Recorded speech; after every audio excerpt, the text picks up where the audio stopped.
புகைப்பிடிக்க கூடாது, பொது இடங்கள்ல மது அருந்தக்கூடாது அப்படின்னு அரசாங்கம் எப்படி சட்டம் இயற்றி செயல்பட்டு வருதோ அதே மாதிரி பொது இடங்கள்லயும் பொழுதுபோக்கு பூங்காக்கள்லயும் காதல்ன்ற பேர்ல இளைஞர்கள் எல்லை மீறி செயல்படுறதும் சட்டப்பூர்வமா தப்பு. அப்படி மீறி செய்யறவங்க மேல சட்டப்பூர்வமா நடவடிக்கை எடுக்கப்படும் அப்படின்னு அரசாங்கம் சட்டம் இயற்றி செயல்படணும் அப்படின்னு சொல்ற அளவுக்கு திருச்சியோட பல பகுதிகளில் பொழுதுபோக்கு பூங்காக்கள்ல இளைஞர்களோட காதல் சேட்டைகள் ரொம்ப அதிகமாயிருச்சு அப்படின்னு சொல்லி திருச்சி வாசிகள் கண்ணீர் வடிக்கிறாங்க. அதுலயும் குறிப்பா திருச்சியோட பிரைம் லொகேஷன்ல ஒன்னா இருக்கிற இப்ராஹிம் பார்க் மாதிரியான இடங்கள்ல வர வர ரொம்ப அதிகமாயிட்டு இருக்கு அப்படின்றது சங்கடத்தோட சொல்லக்கூடிய உண்மையான விஷயம் அப்படின்னு சொல்றாங்க. காரணம், இந்த இப்ராஹிம் பார்க்க சுத்தி கொஞ்ச தூரத்திலேயே ஸ்கூல், காலேஜ் இதெல்லாம் இருக்கு.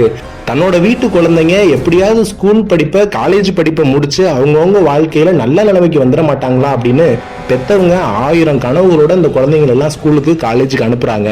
ஆனா வாழ்க்கைன்னா என்னன்னே தெரியாத இந்த சின்ன வயசுல ஹார்மோன் சேட்டைகள் படுத்துற பாட்டுல தங்களுக்கு ஏத்த ஒரு இணைய தேர்ந்தெடுத்துக்கிட்டு இந்த சின்ன சிறுசுக பண்ற வாலிப சேட்டை கண் கொண்டு பார்க்க முடியல, காது கொடுத்து கேட்க முடியாத அளவுக்கு ரொம்ப ரொம்ப மோசமா இருக்கு. திருச்சி மாதிரியான சிட்டி லைஃப்ல வேலை விட்டா வீடு, வீடு விட்டா வேலை, இந்த மாதிரியான ரொட்டீன் லைஃப்ல இருந்தா எல்லாருக்குமே மன அழுத்தம் அப்படின்றது வந்துடும். அந்த மன அழுத்தத்தை குறைச்சு நார்மல் வாழ்க்கைக்கு திரும்ப வரணும், குடும்பம் சந்தோஷமா இருக்கணும் அப்படின்னா இந்த மாதிரியான பொழுதுபோக்கு பூங்காக்கள் மட்டும்தான் ஒரே சாய்ஸ். அந்த மாதிரியான பொழுதுபோக்கு பூங்காக்கள்லயும் இந்த இளைஞர்கள் சேர்ந்துகிட்டு காதல் சேட்டையில ரொம்ப வயசுக்கு மீறி செயல்படுறது மனசுக்கு உண்மையாவே ரொம்ப சங்கடமா இருக்கு. திருச்சி மாநகராட்சியும் மாவட்ட நிர்வாகமும் சேர்ந்துதான் ஏதாவது ஒரு முடிவெடுத்து இந்த பூங்கா அமைச்சதுக்கான நோக்கத்தையும் திரும்ப கொண்டு வரணும் அப்படின்னு சொல்றாங்க.